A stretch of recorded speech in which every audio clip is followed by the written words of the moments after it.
안녕하세요 여러분. 지금 일본에서 정말 흥미로운 소식이 전해졌습니다. 그냥 뉴스가 아닙니다. 이건 앞으로 시장 흐름을 완전히 바꿀 수 있는 진짜 중요한 신호입니다. 도쿄 증권거래소에 상장된 대형 게임 개발사 구미, 이 회사가 리플을 중심으로 한 블록체인 전략을 공식 발표했습니다.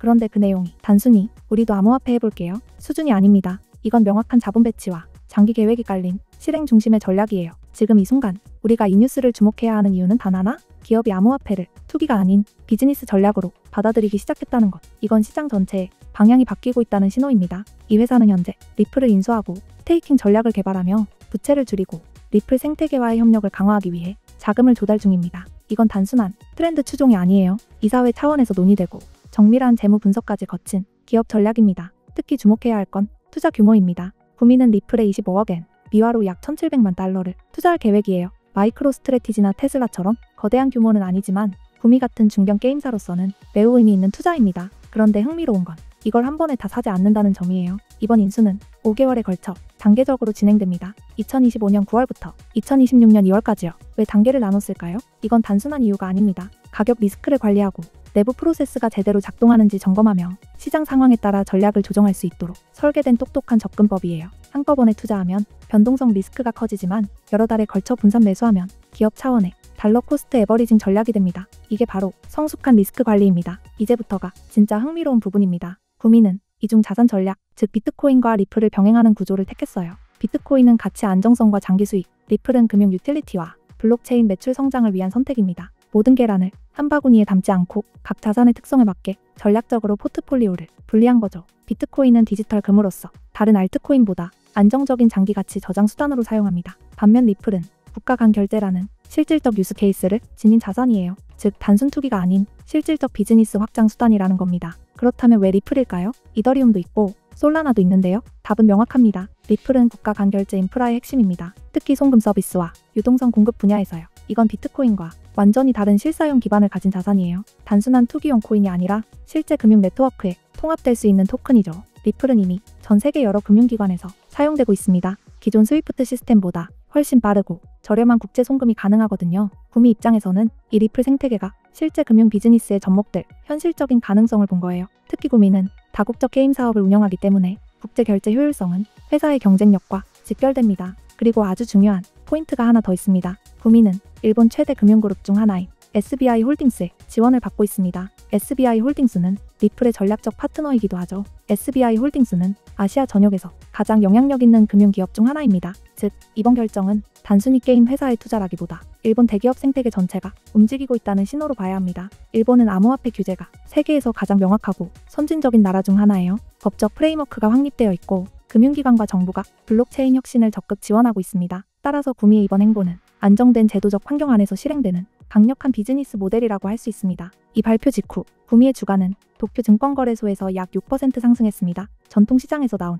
아주 긍정적인 반응이죠. 시장은 이걸 도박이 아니라 똑똑한 분산 투자 전략으로 해석했습니다. 투자자들은 구미 경영진이 장기 비전과 디지털 경제 전환을 준비하고 있다고 판단한 겁니다. 6% 상승이 작게 느껴질 수도 있지만 도쿄 증권거래소에 상장된 대기업이 단 하루 만에 단 하나의 발표로 이렇게 움직였다는 건 상당히 큰 의미가 있습니다. 그럼 이제 중요한 질문으로 돌아가 볼까요? 이 모든 게 리플 시장과 암호화폐 산업 전반에 어떤 의미가 있을까? 이건 정말 강력한 신호입니다. 이제 대형 기관들이 암호화폐를 단기 투기가 아닌 장기 재무 전략의 일부로 보고 있다는 것. 이건 시장의 신뢰와 채택을 이끄는 결정적 전환점이에요. 이렇게 명확한 전략을 가진 기관이 움직이면 다른 기관들도 뒤따라옵니다. 이건 연쇄 반응처럼 시장 전체를 바꾸는 계기가 됩니다. 그리고 이건 더 이상 실험이 아니라 암호화폐가 금융 지형의 정식 일부로 편입되고 있다는 증거이기도 하죠. 이미 투자 중인 분들에겐 당신은 혼자가 아니다 라는 확신이 될 거예요. 아직 망설이는 분들에겐 기관 자금이 들어오고 있다는 명백한 신호가 됩니다. 이제 진짜 중요한 이야기를 드릴게요. 최근 며칠간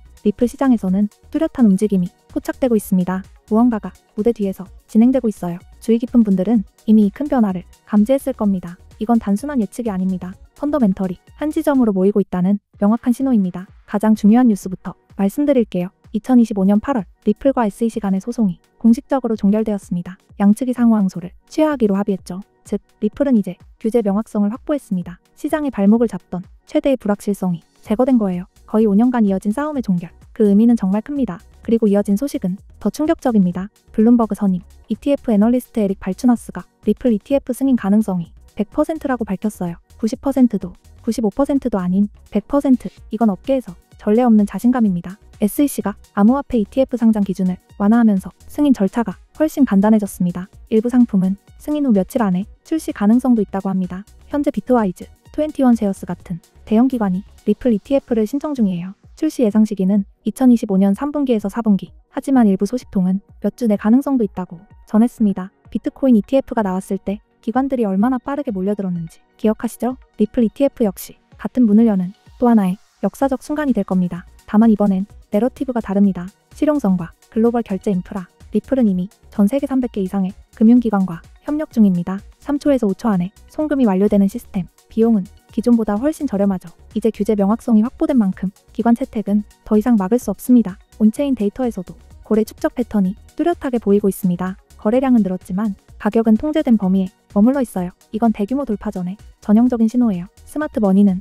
발표를 기다리지 않습니다. 이미 움직이고 있습니다. 일부 분석가들은 ETF 모멘텀과 강세장이 맞물릴 경우 리플 목표가를 15달러에서 30달러로 보고 있습니다. 보수적으로 봐도 현재 레벨에서의 상승 잠재력은 상당합니다. 거시경제 환경도 좋습니다. 미국의 규제 명확화, 기관 자금 유입, 디지털 자산 확산이 동시에 일어나고 있어요. 이제 가장 위험한 건 ETF가 실제로 출시되고 언론이 보도하기 시작할 때까지 기다리는 것입니다. 그때는 이미 늦을 수 있어요. 공식 발표 몇 주 전부터 가격은 움직이기 시작합니다. 출시 당일 급등 후에는 큰 변동성이 따라오죠. 그래서 제가 준비했습니다. 상세한 타임라인, 핵심 레벨, 리스크 관리 전략. 이건 개인적으로만 공유할 수 있습니다. 방법은 아주 간단합니다. 010-558-9639로 리플이라고 메시지를 보내주세요. 그러면 전체 로드맵과 주요 마일스톤, 그리고 현재 시장 상황에 맞는 진입 청산 전략을 받아보실 수 있습니다. 이건 단순한 투자 기회가 아닙니다. 시장의 방향이 바뀌는 바로 그 순간이에요. 암호화폐 투자에서 타이밍은 전부입니다. 적절한 시점에 올바른 정보를 갖는 것. 그게 바로 성공과 실패를 가르는 차이입니다.